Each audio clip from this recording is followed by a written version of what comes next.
खुलुमबाय बे समाव बडलेण्ड इंखं टेलिभिजननि स्टुडिय'आव मिथिखा नार्जारि दिनैनि गाहाय रादाबफोराव दङ। आदिंगिरि सूर्य पाहारा आयेन बेरेखायै दखल खालामग्रानि आखायाव मुं सोलायनानै कदरतपुर खालामनायजों लोगोसेनो माद्रासा आरो मस्जिदबो गायसंबाय। गुवाहाटीआव न'आव अर खामनानै बिमा फिसाजोनि जिउ खहा, बिफाया जखम। एपीडीएसएलआ स्मार्ट मिटारखौ नागारनानै पोस्टपेड डिजिटेल मिटाराव फैफिनसिगोन। जराबादाव सिनाय मोनै आइजोनि गोथै सह बोखांदों। दिघोलोपुखुरीनि साखाथियाव सासे आसाम पुलिस जवाननि गोथै सह मोनदों। अपारेशन सिन्दुरनि उनाव पाकिस्तान सीमानि थाखाय ड्रन इउनिट गायसनदों बीएसएफआ। गुवाहाटीआव IMFL स्माग्लिंजों सोमोन्दो गोनां सासे सुबुंखौ खादों। थाईलैंड आरो कम्बोडियानि गेजेराव दावहा। गवालपारायाव एवेक्सन खालामनानै खैफोदाव आसाम सोरखार आरो गवालपारा जिल्ला खुंथाय। दानिया फैदोनि आबुं रादाबाव।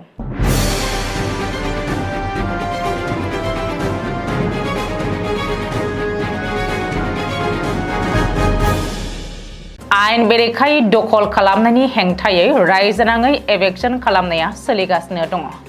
बेनि गेजेरावनो गुवाहाटी नोगोरमानि आदिंगिरि हाजोआव माखासे सन्देह गोनां सुबुंफोरा दखल खालामनाय खौराङा सोराङाव फैदों।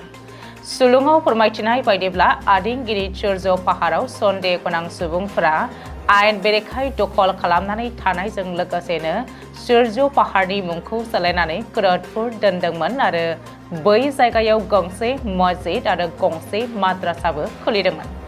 नाथाय बे खौराङा सोराङाव फैनायनि उनावनो कामरुप नोगोरमा जिल्ला खुंथाया आदिंगिरि सूर्य पाहाराव एवेक्सन खालामनो लाहार फाहार खालामदों। रिपर्ट बायदिब्ला सूर्य पाहाराव मोननै नखर फैयै 70सो नखर जाफैबाय आरो 300निबो बांसिन सुबुङा आयेन बेरेखायै दखल खालामफैबाय। बै सुबुंफोरा बरपेटा, नगरबेरा, हाइलाकान्दि बायदि ओनसोलनिफ्राय थांनानै न' लुहैदों। नाथाय दिनै सार्कल अफिसारा बै थावनियाव थांनानै आयेन बेरेखायै दखल खालामग्राफोरखौ नागारनानै थांनो थाखाय बिथोन होयो। बबेखानि बावैसो सान सिगां आदिंगिरि सूर्य पाहारनिफ्राय दाउसिन दाउलानि गाबनाय सोदोब खोनायोमोन, नाथाय बे समाव आजाननि सोदोब खोनासै होननानै अजद थिखांदों। बेयाव बानायनाय माद्रासानि मुंखौ हाफिजिया माद्रासा आरो मावरियासालि दोनदों। हाइलाकान्दीनिफ्राय फैनाय हजरत शेख आलाउद्दीना बे मस्जिदखौ लुदों। सिगाङाव बे मस्जिदनि साखाथियावनो दङमोन मोनसे सूर्य मन्दिर, नाथाय सन्देह गोनां सुबुंफोरा बे मन्दिरखौ फोजोबस्रांबाय। गुवाहाटी नोगोरमायाव गिख्रंथाव अर खामनाय जाथायाव सानै बिमा फिसाजोआ जिउ गोमादों आरो बिफाया गोब्राब जखम जादों। दिनै फुङाव गुवाहाटी नोगोरमानि मालिगावनि कामाख्या नगराव जादों बे गिख्रंथाव अर खामनाय जाथाया। मिथिनो हानाय बायदिब्ला बे गिख्रंथाव अर खामनाय जाथायाव खामथारजानाय सानै सुबुंखौ सरसमिता चक्रवर्ती आरो बिनि फिसाजो दीपशिखा चक्रवर्ती होननानै सिनायथिदों। शर्मिष्ठा आरो बिनि फिसाजो दीपशिखाया गावसिनि न'आव अर खामनाय जाथायाव जाथाइसालियावनो खामथारजायो। नाथाय शर्मिष्ठानि फिसाय आरो दीपशिखानि बिफा सभ्रता चक्रवर्तीया खुनुरुखुमै खारग'नो हायो।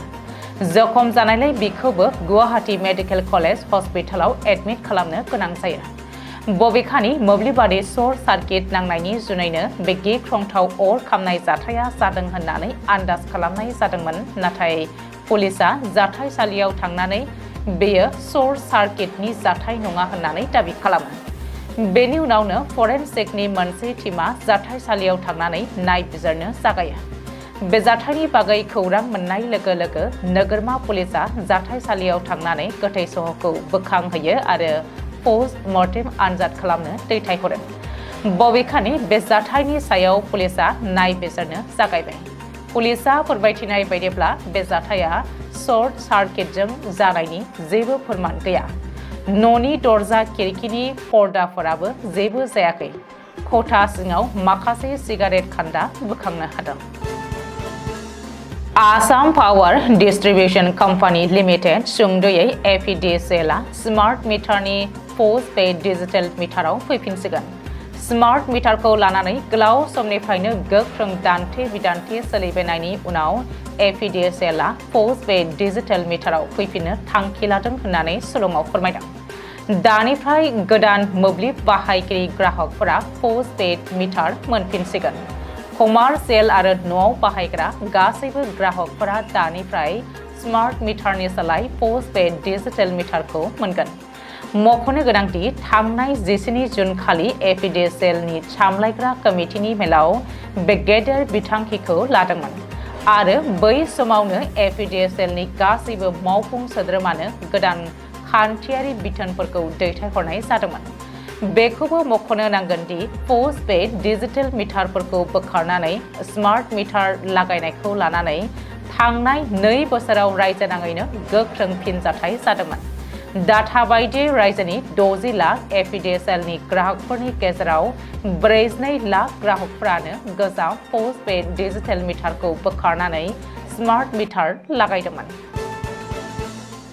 जराबादनि कनासियाम बस्तियाव थानाय पावार हाउसनि साखाथियाव बुधबार फुंनि 5 रिंगासोआव सासे सिनाय मोनै सासे आइजोखौ गोब्राब थासारियाव मोननाय जादोंमोन।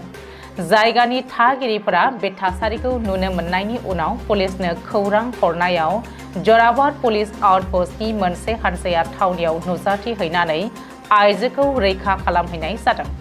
बबेखानि आइजोनि गोब्राब थासारिखौ नुनानै फाहामथायनि थाखाय बेखौ गुवाहाटी मेडिकेल कलेज आरो हस्पिटालाव थिसननाय जादोंमोनब्लाबो डाक्टारा आइजोखौ थैबाय होननानै फोसावदों। जिउ गोमानाय आइजोखौ फ्राय 40 बोसोरसो जागोन होननानै रिपर्टआव मिथिहोदों। बेनि अनगायैबो जायगानि थागिरिफ्रा आइजोखौ सोरबा गारिजों सौख्रांनानै गालांदोंमोन जानांगौ होननानै दाबि दैखांदों। गुवाहाटी नोगोरमानि दिघलीपुखुरी ओनसोलनि साखाथियाव बुधबारखालि सन्देह गोनां थासारियाव थैनानै थानाय सासे आसाम पुलिस जवाननि गोथै सह मोननाय जादों। मिथिनो हानाय बायदिब्ला थैनाय जवानखौ 6थि आसाम पुलिस बेटालियननि सोद्रोमा आरो नलबारि जिल्लानि थागिरि हितेश्वर कलिता 30 बोसोर होननानै सिनायथिनो हादों। कलिताखौ गोथां गाबनि शार्ट आरो हाफ पेन्ट गाननानै लामानि सेराव हुस गैयाजासे लामा सेरावनो गोग्लैनानै थानाय थासारियाव मोननो हादोंमोन। बेजों लोगोआव गांसे बेगबो बोखांनो मोनफादों। बे जाथायखौ खौरां मोननायनि उनाव पान बाजार पुलिसआ जाथायसालियाव नुजाथि हैनानै थैनायनि नंगुबै जाहोनखौ मिथिनो थाखाय कलितानि सहखौ पोस्ट मर्टेम खालामनो थाखाय गुवाहाटी मेडिकेल कलेज आरो हस्पिटालसिम दैथायहरनाय जाबाय। भारत पाकिस्तान सीमायाव थिसननायनि थाखाय ड्रोन स्क्वाड्रन इउनिट गायसनदों बर्डार सिकिउरिटि फोर्स एबा BSF। अपारेशन सिन्दुरनिफ्राय मोनदांनाय गोनांथिखौ बिथा खालामनानै खैफोद गोनां गाग्लोबनायनि बेरेखायै गसंथानो थाखाय गावनि रैखाथि आरो BOP एबा फोर्सफोरखौ बांहोदों BSF। रैखाथि सेक्टरनि मावख'आरि फुंखायाव फोरमायथिनाय बायदिब्ला ड्रोन बिरखंफोरखौ सालायनो थाखाय जुनिया रोंगौथि गोनां मावथिफोरजों सामलायनाय जागोन। लोगोसे नायगिदिंनाय आरो ड्रोन एबा मानसि गैयै अख्रां गारिफोरखौ गाग्लोबनायाव बाहायनाय जागोन। सुलुंनि बायदिब्ला स्क्वाड्रन इउनिटखौ चन्डीगढ़आव थानाय BSFनि सोनाबारि कामान्ड गाहाय मावख' कन्ट्रल रुमनिफ्राय बिथोन होनाय जागोन। BSFनि गुदि बिबाना भारत पाकिस्तान गेजेर हायुङारि सीमाखौ रैखाथि होनाय। बेनिखायनो बे इउनिटखौ गायसननायनि थिरांथाखौ अपारेशन सिन्दुरनि उनाव लानाय जादों होननानै मिथिहोदों। बशिष्ठ पुलिस थानानि मोनसे हानजाया भारतआव बानायनाय गुबुन हादरारि बिलाथि जौ फालांगि खालामनायजों सोमोन्दो थानाय सासे सुबुंखौ खादों। मिथिनो हानाय बायदिब्ला बे जाथायाव हमजानाय दायनिगिरिखौ धलाईनि थागिरि अबु बकर लस्कर 40 बोसोर होननानै सिनायथिनाय जादों। लस्करा AS01RC 7957 नम्बरनि गंसे ट्राकखौ फालांगि खालामनो थाखाय बाहायनाय जादोंमोन होननानै पुलिसनि सिगाङाव गावनो सिमान लादों। बेनि अनगायैबो सिगाङाव बिनिफ्राय सिखावै फालांगि खालामनाय गासै 160 कार्टन भारतआव बानायनाय बिलाथि जौ जब्द खालामनाय जादोंमोन। आथिखालाव पुलिसा बे जाथायनि सायाव गोख्रों नायबिजिरनायनि गेजेरजों दायनिगिरिनि बेरेखायै पुलिसा आयेनारि राहा लानो थियारि जाबाय। थाईलैंडनि F-16 फाइटार जेटआ बृहस्पतिबार खालि कम्बोडियायाव नोजोर होनानै बमा गाग्लोबनायाव खमैबो 19 सुबुंनि जिउ खहा जादों।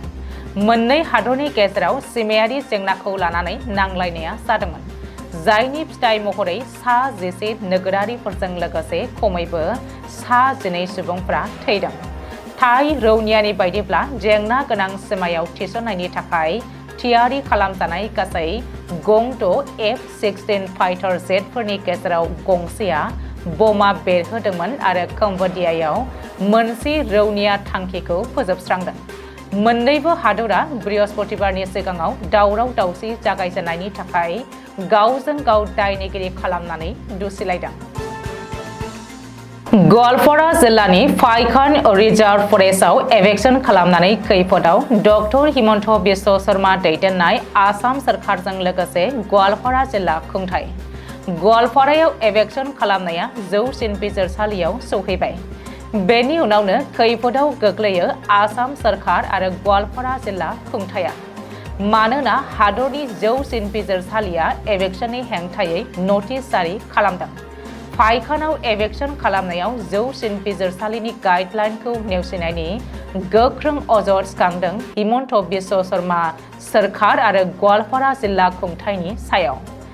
मख'नो गोनांदि गवालपारा जिल्लानि हासिला बिलाव एभेक्सन खालामनायनि हेंथायै गुवाहाटी गोजौ बिजिरसालिनि एडभोकेट जुनेद खालिदआ जौसिन बिजिरसालियाव PIL दाखिल खालामदोंमोन। बे PILनिनो फिननाय होनानै गवालपारायाव एभेक्सन खालामनाय समाव रायजो सरकार आरो जिल्ला खुंथाया जौसिन बिजिरसालिनि बिथोन आरो गाइडलाइनखौ नेवसिनाय बाथ्राखौ बुङो। बेखौबो मख'नो नांगोनदि जौसिन बिजिरसालिनि बिथोन आरो गाइडलाइनखौ नेवसिनानै एभेक्सन खालामनायनि अजद होनानै एभेक्सन खालामजानाय नखरफोरा जौसिन बिजिरसालिनि खाथियाव साफिदों। बेनि उनावनो जौसिन बिजिरसालिया आसाम सरकारनि चिफ सेक्रेटारि, गवालपारानि DC, SP आरो सार्कल अफिसारनो नटिस दैथायहरो। दिनैनि रादाबा एसेनोसै, गोजोन्थों।